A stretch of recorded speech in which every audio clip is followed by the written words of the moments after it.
መነጋገሪያ የሆነው የስደተኞች የደመወዝ ውል አንዳንድ ሚዲያዎችና ጋዜጠኞችን እያከራከረ ነው።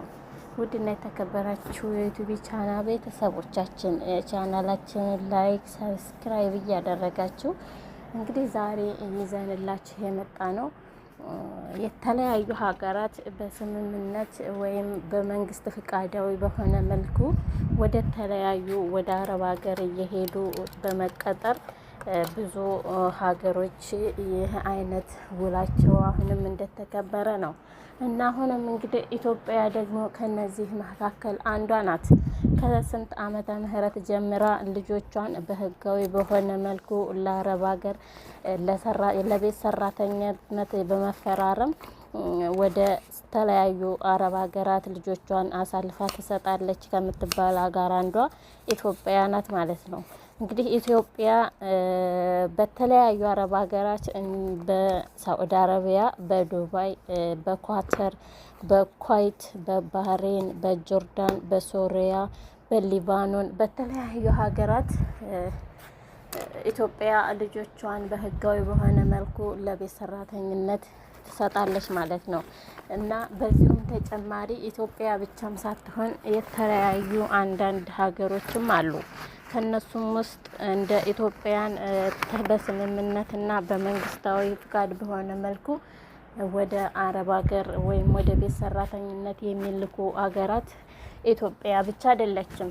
ከነሱም በተጨማሪ ኢንዶኔሲያ፣ ፊሊፒን፣ ማንጋሌ፣ ስሪላንካ፣ ኬንያ፣ ኡጋንዳ ባጭሩ እነዚህ ይገኙበታል።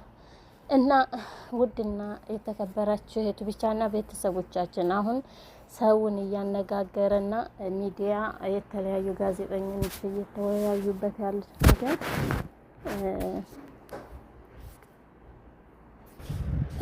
እየተወያዩበት ካሉበት ሀገር አንዷ ደግሞ ኢትዮጵያ ናት። እሱም በደመወዝ ጭማሬ የተመለከተ ነው። ከነዚህ ከሁሉም ሀገራት በስደተኞች ወይም የአረብ ሀገር የቤት ሰራተኞች ደመወዝ በጣም ዝቅተኛ የሆነው የኢትዮጵያውያን ነው ተባለ። ይህ ለምን እንደሆነ ግን መልስ የለም። ምክንያቱም በሰው ቤት በሰው ሀገር ተወጥቶ ሲሰደድ አንድ ሰው በቂ የሆነ ደመወዝ ማግኘት አለበት። በዚህም የፊሊፒን ሀገር መንግስት ፊሊፒኖችን የኢትዮጵያን አንድ በ75 እጥፍ ደመወዝተኛ ሲያደርግ የኢትዮጵያ ግን በጣም ዝቅተኛና ከአመት አመት ምንም የማይጨመር ደመወዝ መሆኑ ብዙዎች መረጃዎችና ብዙ በየአረብ ሀገራት ያሉ ልጆች እንደሚናገሩ እናውቃለን። እና ይህ ለምን እንደሆነና ለምንድን ነው የቤት ሰራተኛስ ቢሆን በአገራችን የኑሮ ውድነት ለምንድን ነው ደመወዝ የማይጨመረው?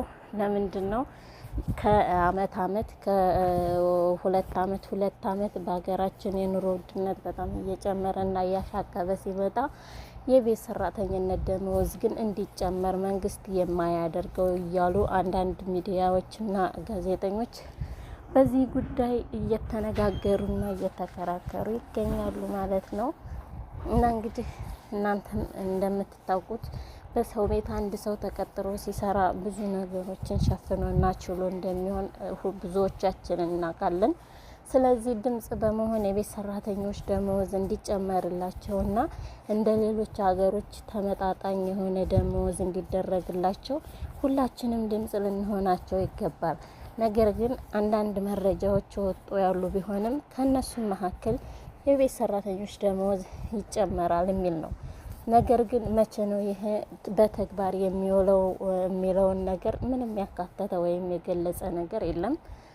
እና ውድ የኢትዮጵያ መንግስት ሆይ ወይም በተለያዩ አረብ ሀገራት ያላችሁ ኢትዮጵያን ወክላችሁ የተቀመጣችሁ ኤምባሲዎች ማለት ነው፣ እነዚህ የቤት ሰራተኞች በቂና የልፋታቸውን ዋጋ ማግኘት ስላለባቸው ደመወዝ እንዲጨመርላቸው ጥረታችሁንና አሻራችሁን እንድታስቀምጡ በኢትዮጵያ ሕዝብ ሁላችንም እንጠይቃለን። ምክንያቱም ዛሬ ኑሮ ውድ ነው። የኢትዮጵያውያን ኑሮ ከእለት ከእለት እየጨመረ ነው። ስለዚህ የአረብ ሀገር መሰደዱ ጥቅሙ ምንም እየታየኝ አይደለም።